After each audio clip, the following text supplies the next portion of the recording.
is Yusuf Al-Helou. He's a Palestinian journalist and political analyst. You're all very welcome to Roundtable. Regular viewers of Roundtable will know that you are from Gaza and your family are still there. Just give us an update, if you will, on how they're doing. Well, unfortunately, genocide is ongoing for the past 9 months. My family, like the rest of the population, are still enduring the brunt of this genocide, which is designed to crush the steadfastness of the Palestinians and to kill as many civilians as possible. A good Palestinian is a dead Palestinian in Israel's eyes.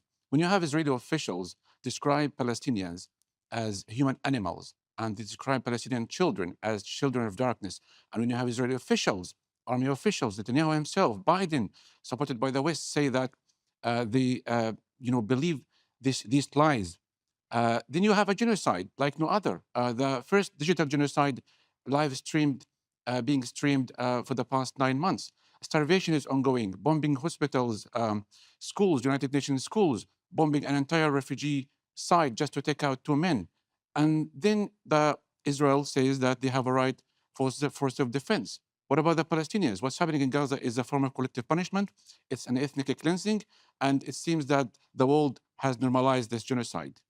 How do you feel then when you see right-wing and far-right parties in Europe getting millions and millions of votes, and you know that they align themselves very much with Israel? It's very distressing that the world plays double standards.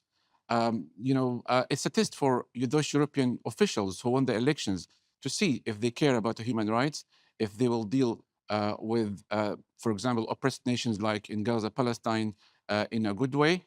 It's very worrying that the world is shifted towards, racism. Let's say we do not generalize, but also on the other side, we have positive signs that the left is winning somehow in some parts of Europe. It seems now this also been affected by the U.S. foreign policy. We have the U.S. influence in Eastern Europe. But as a matter of fact, millions of people in Europe, they have been marching, demonstrating, calling for the end of the genocide and saying that it's time for Europe to recognize Palestine as a state. Yusuf, that's a good point. Does Israel care in the slightest what anyone in Europe, right or left, thinks about it? No, Daniel is right. I think it's to do with the U.S. As long as the U.S. Issues its vetoes, then Palestinian rights will be denied. We've seen this numerous times. But Europe's credibility is at stake. If Europe is not able to stop Israel's genocide, then how they are able to pressure Israel to allow Palestinians to have their sovereign Palestinian state? I think Europe, especially the Britain, the UK, which gave Israel's gave Jews a state in Palestine at the expense of the suffering of the Palestinian people. If they are not willing to take up their role and responsibility, then they cannot be trusted.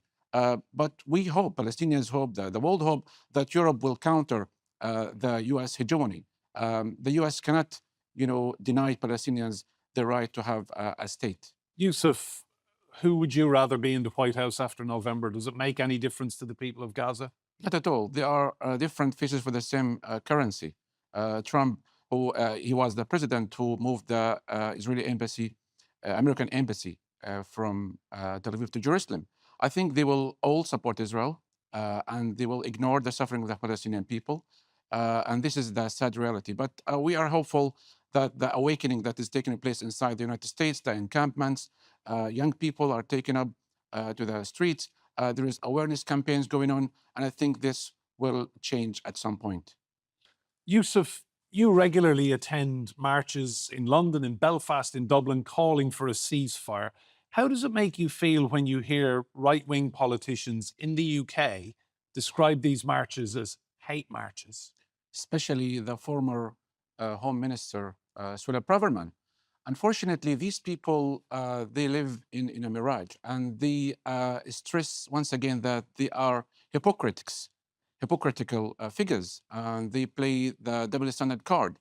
They do not see Palestinians as human beings. Palestinians are not white, and these people, they try to prove that they are king more than the king himself. Unfortunately, we live in the rule of the jungle, and these people, they just want to appease the right-wing, wave. What I would like to say is that if Israel collapses, then this will cause instability in Europe. That's why America, the West, they are in favor of making sure Israel survives its existence, because Israel is the last remnant of colonialism. Yusuf, just a final point. You mentioned Suella Braverman, the former Home Secretary, Conservative politician in the UK. That government is now gone. Anyone who cares about the Palestinian people will not miss that conservative group of politicians, will they? I think those politicians who are shouting in favor of Israel, this reflects their intention to be on the wrong side of history.